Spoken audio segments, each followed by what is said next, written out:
इस चैनल का उद्देश्य किसी भी जाति, धर्म, मजहब की धार्मिक भावनाएं, आस्था को आहत करना नहीं है, बल्कि हमारा उद्देश्य समाज में फैले अंधविश्वास, पाखंड, कुरीतियों, भेदभाव, छुआछूत से लोगों को आजाद कर वैज्ञानिक दृष्टिकोण को बढ़ावा देना है। हमारे संविधान का क्लॉज एच हमें इस कर्तव्य पालन की आज्ञा देता है।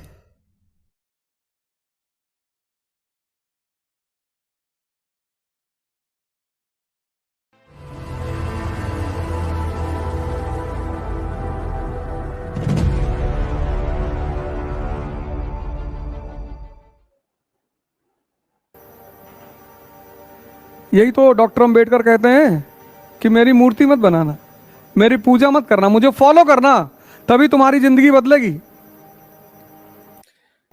तो तुम्हारा जो हनुमान जी की पूजा कर रहे हो वो गलत नहीं है। हाँ। तुम उनके बारे में कुछ जान ही नहीं रहे हो।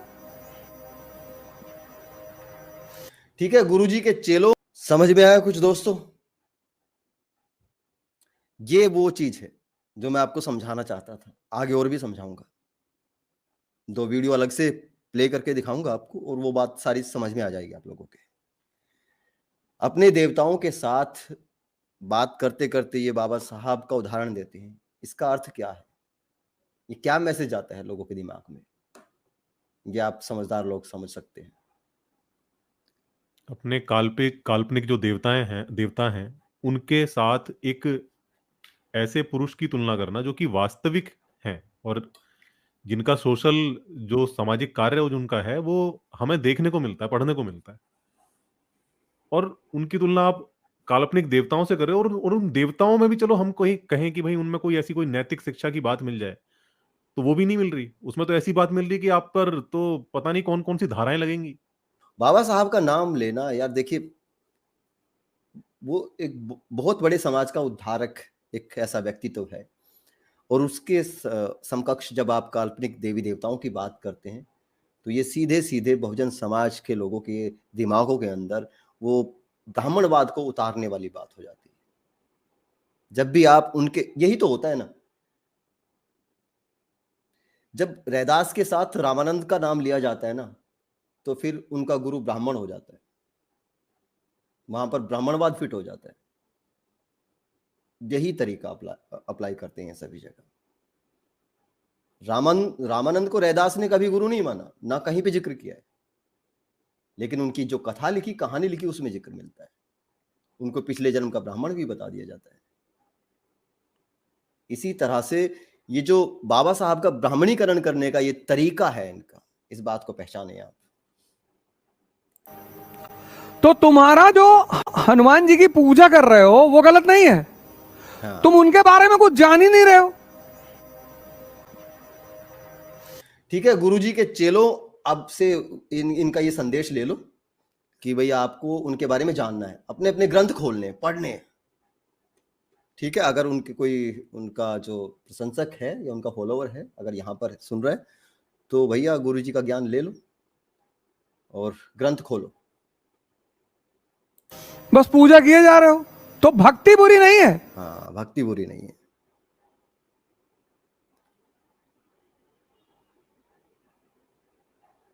जो बात मैं कह रहा था ना वो आपको इसलिए कह रहा था कि ये बुद्ध की और बाबा साहब की बात क्यों करता है, ये आपको समझ में आ जाएगा। हिंदू धर्म में भगवान, इस्लाम में अल्लाह, क्रिश्चियनिटी में गॉड। तो अब अगर तुम हिंदू धर्म से छोड़कर, हिंदू रिलीजन को तुमने छोड़ा और तुम इस्लाम में आ गए, या इस्लाम को तुमने छोड़ा और तुमने क्रिश्चियनिटी अपना ली, तो यहां भगवान, अब तुमने भगवान को छोड़ा तो तुम अल्लाह की शरण में आ गए।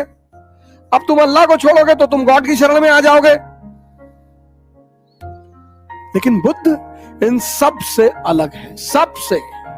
बुद्ध इन सब से अलग है। वो कहते हैं किसी की शरण में जाने की कोई जरूरत नहीं है। आत्मदीपो भव।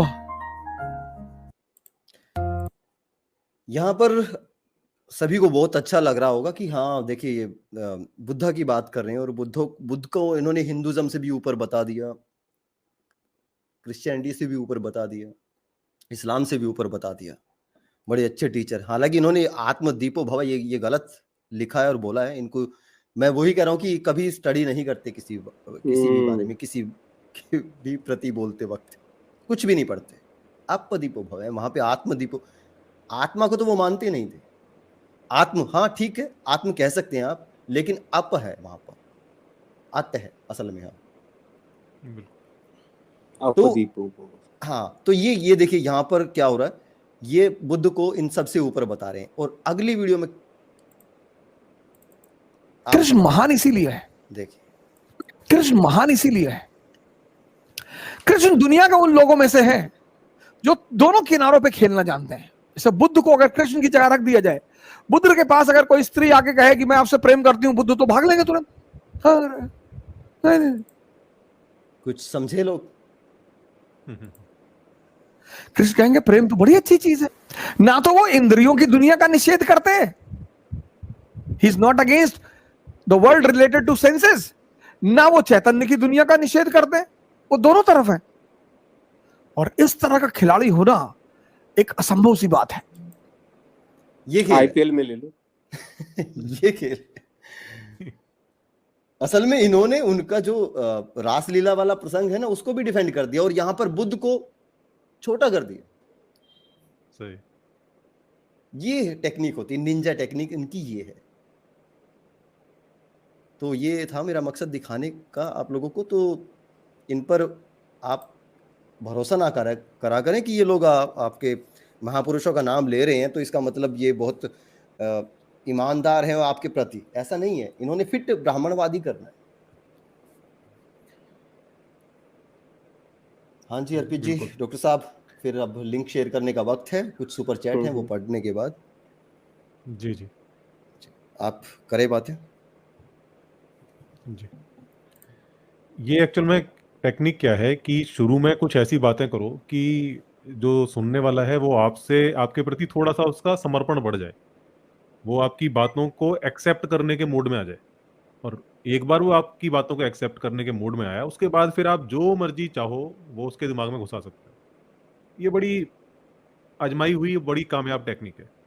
आप देखोगे किसी भी आप बाबा बाबा के प्रवचन में सुनते हो तो उसमें वो 100 में से 90 बातें वो ऐसी करेगा कि जो सुनने में अच्छी लगेंगी, लॉजिकल लगेंगी, और उन्हीं के बीच में वो 10 बातें ऐसी कर जाएगा जो कि आपको गुलाम बनाने के लिए, अंधविश्वासी बनाने के लिए, अंधभक्त बनाने के लिए होंगे। तो ये टेक्निक चलती है और ये सब जगह चलती है, ये पॉलिटिक्स में भी चलती है। पॉलिटिक्स में भी नेता जो है वो 90 बातें बड़ी सही करेगा और 10 बातें ऐसी करेगा कि जिसमें आप फंसोगे।